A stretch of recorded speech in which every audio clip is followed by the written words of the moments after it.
berjudul Dilan. Dia adalah Dilanku 1990 karya Pidi Baik. Tentunya hampir semua orang sudah tak asing dengan cerita ini, baik yang berupa film ataupun dalam novel. Dan sama-sama kita semua akan cari tahu apakah cerita Dilan ini sama dengan yang dibuat film atau tidak. Jika tidak, kita cari tahu apa sih yang membedakannya. Oke, kita lanjut ya. Buku ini terdiri dari beberapa chapter dan saya akan membaginya menjadi beberapa video. Yuk kita langsung review. Pada chapter 1, penulis memperkenalkan tokoh utama dalam buku ini, yaitu Milea Adnan Hussein. Ia merupakan anak dari seorang prajurit TNI Angkatan Darat dan ibunya yang merupakan seorang vokalis band yang cukup terkenal di Bandung pada masanya. Milea ini lahir di Batu Sangkar, Sumatera Barat, namun sejak kecil ia tinggal di Jakarta di kawasan Selipi. Pada 1990, ayahnya itu dipindah tugaskan ke Bandung yang mengharuskan Milea dan keluarganya pun ikut pindah. Dan di Bandung, Milea itu tinggal di rumah peninggalan kakeknya yang merupakan ayah dari ibunya Milea di daerah Buah Batu. Selain pindah rumah, tentunya Milea juga pindah sekolah, yaitu ke sekolah SMA negeri yang ada di daerah Buah Batu, Bandung. Bagi Milea, sekolah itu merupakan sekolah yang paling romantis sedunia. Meskipun sekolahnya itu memiliki bangunan yang sudah tua, tapi tetap bagus karena masih keurus. Milea juga menyebutkan sekolah itu merupakan sekolah yang romantis karena tempat itu merupakan tempat khusus yang menyimpan banyak kenangan masa lalu ketika ia masih SMA, ketika ia masih remaja, dan masih pacaran, terutama menyangkut seseorang yang pernah bersamanya, yang selalu mengisi hari-harinya semasa remaja. Dan Milea sebagai tokoh utama dalam buku ini itu akan menceritakan kisahnya sesuai dengan apa yang terjadi pada masa itu meskipun tidak secara detail ya.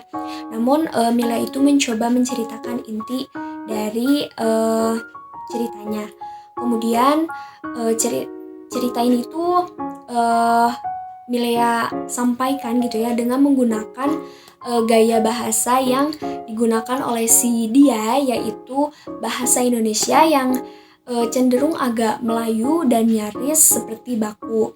Dan itu merupakan salah satu cara Milea untuk bisa mengenang ciri khas dari dirinya. Oke, next. Nah, tadi itu di chapter 1 judulnya itu Aku. Jadi kan tadi saya itu mencoba menceritakan, mereview tentang tokoh utama di buku ini itu siapa dan bagaimana. Nah, next di chapter 2 ini tuh judulnya Sang Peramal. Jadi di sini tuh diceritakan bahwa saat Milea berjalan menuju sekolah, Milea itu dihampiri oleh seorang laki-laki dengan motornya yang cukup berisik dan laki-laki itu tuh menyapanya. Namun Milea itu tidak terlalu menggubris dirinya dan menganggap orang itu aneh dan berpikir dia hanya seorang anak laki-laki yang nakal yang suka iseng kepada perempuan. Kemudian ya tiba-tiba setelah laki-laki itu menyapa Milea, ternyata laki-laki itu tuh mengetahui nama Milea dan Milea pun gitu bingung bagaimana bisa dia mengetahui namanya. Kemudian laki-laki itu bertanya, boleh tidak ia meramalnya? Milea pun bingung gitu karena dia tidak mengerti apa yang laki-laki itu katakan. Kemudian dia kembali mengatakan bahwa dia meramal mereka akan bertemu di kantin. Setelah itu dia juga mengajak Milea untuk satu motor dengannya, tapi Milea itu langsung menolaknya.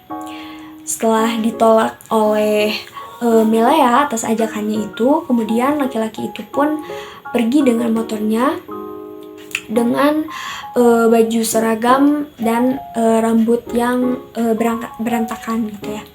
Kemudian sesampainya di kelas gitu ya, sebelum pelajaran dimulai, Milea itu bertanya dan menceritakan kejadian sebelum ia sampai ke kelas gitu, dimana ada seorang laki-laki yang yang terkesan aneh gitu. Dan Milea pun menceritakan gitu ya, dan dia tuh tidak tahu gitu siapa yang mencoba mendekati atau mengganggunya tersebut. Nah, kemudian saat jam istirahat tiba gitu ya, tadinya itu Milea itu ingin ke kantin untuk membeli sesuatu yang ingin ia minum, bukan untuk memenuhi ramalan anak laki-laki tersebut gitu ya. Tapi tiba-tiba salah satu temannya, yaitu Nanda, yang merupakan ketua di kelasnya, ketua murid di kelasnya, itu tuh meminta waktu ingin mengobrol dengan Milea. Yang kemudian ia juga bilang gitu ya, jika ingin minum sesuatu biar dia saja yang membelinya, dan Milea bilang terima kasih gitu ya. Nah, setelah beberapa saat gitu ya, kemudian Nandan kembali dengan membawa beberapa teh kotak. Selang beberapa waktu gitu ya, tiba-tiba datang seorang laki-laki ke kelasnya yang menghampiri Milea. Laki-laki tersebut bernama Pian, yang merupakan anak fisika 1 ya, kelas 2 gitu ya, dengan membawa surat yang dititipkan kepadanya gitu dari salah satu temannya. Tapi Pian itu tidak mengatakan gitu siapa temannya tersebut. Nah, singkat cerita gitu ya, dengan penuh rasa penasaran, Milea itu membaca isi suratnya, dan isi suratnya itu tentang ramalannya yang tadi pagi gitu ya, bahwa ramalannya itu ternyata gagal. Dia tuh minta maaf, dan dia itu meramal lagi bahwa kita akan bertemu besok. Nah, setelah itu Milea itu langsung tahu ya, ternyata yang mengirim surat itu anak laki-laki aneh tadi pagi. Kemudian gitu ya, saat sepulang sekolah, yang mana dia itu dijemput oleh pamannya, yaitu Fariz ya.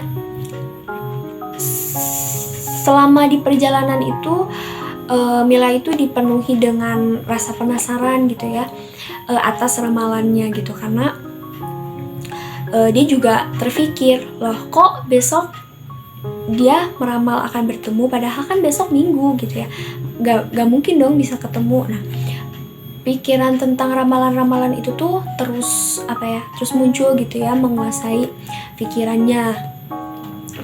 Kemudian gitu ya, sampainya di rumah, beberapa saat kemudian gitu ya, dia itu tiba-tiba mendengar suara teleponnya berdering gitu ya.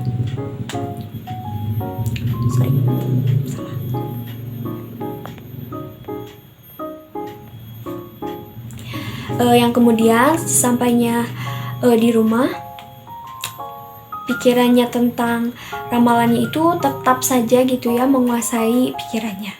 Dan keesokan harinya gitu ya, di saat ia sedang mencuci sepatu, tiba-tiba bel di rumahnya itu berbunyi gitu ya.